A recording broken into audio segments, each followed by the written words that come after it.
Watch what you bet, Teddy. Friday night. Look, man, we still got to find some action out there for the people to play and give some angles toward those. Michigan's going to return to Big Ten play fresh off a buzzer-beating victory versus Minnesota. Everything looked nice, tidy, and cozy in that game versus Minnesota. Comes all the way down to the wire, tie game, winner at the buzzer. Now we move on to play the Indiana Hoosiers at Indiana in the Assembly Hall. Michigan comes in 7-1 straight up in Big Ten play. Teddy 5-3 against the number. Indiana 3-5 straight up in Big Ten play. 2-6 against the number. Friday night action. You know what's nice about this, Teddy? You get a nice little 3:30 card out there in Las Vegas.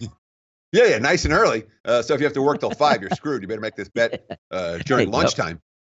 Look, I mean, the Wolverines have owned the Hoosiers of late. 5-0 straight up. 5-0 against the spread in the last 5 meetings. It's an Indiana team that has only 1 point spread cover in their last 6 ball games, and that was a 3-point loss at Maryland. I think they were +4 in that ball game, or +5. They have 1 win during this 6-game span at home against a pretty bad Illinois team that's at the bottom of the Big Ten. And you have a Michigan team that's coming off, they were tested and found a way to escape with a victory earlier in the week. Now, with travel, with short rest, I understand all the reasons that you might want to take this home dog. Michigan's the better of these two teams.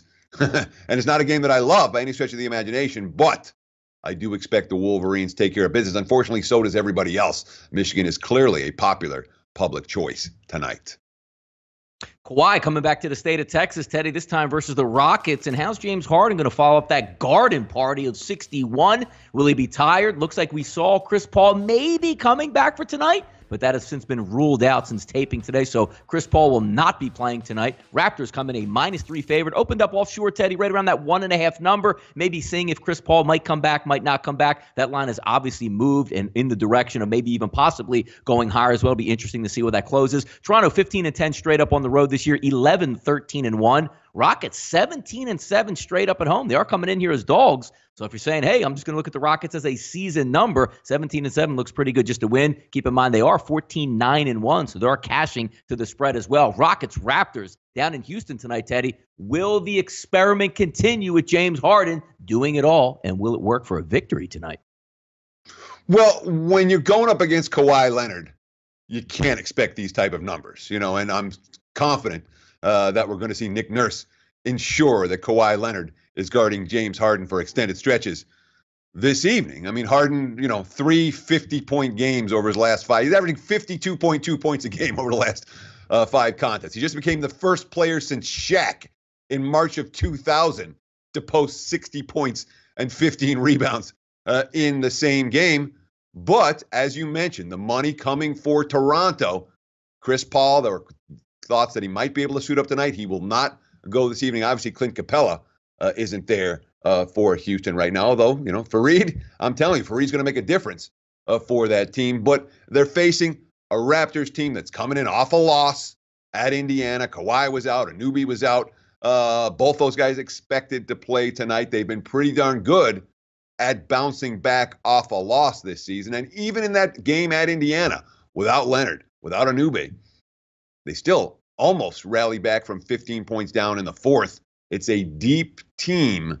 That's a problem for Houston because the Rockets are anything but a deep team at this stage of the campaign.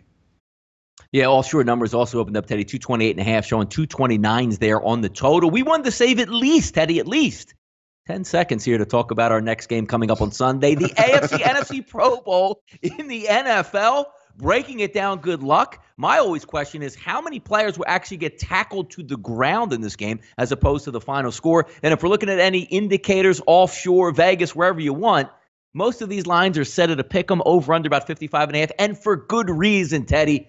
Or should I say, Teddy, give us a reason to bet the AFC NFC Pro Bowl. So, rest in peace, my good friend Dave Malinsky used to handicap this game every year, and he would go and he would look for QB wide receiver combinations that were going to be on the field together, and that was a bet-on situation. Oh, when you could find a QB that would have his receivers that he was throwing to, particularly in the second half. If you want to sit down and try to do that research on the Pro Bowl, you may find an edge. I have not done that. I would rather concern myself with tomorrow's enormous college basketball card and with NBA tonight and with NBA tomorrow. That's where my focus is. There are handicapping edges potentially for the Pro Bowl. I just don't have any for you. You got to find them by yourself.